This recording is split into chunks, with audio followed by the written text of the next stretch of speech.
Hello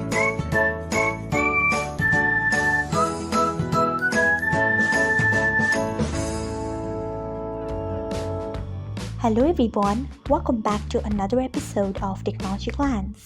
Today in this video, I'm going to guide you through how you can change who can see my followers to nobody on Emo HD.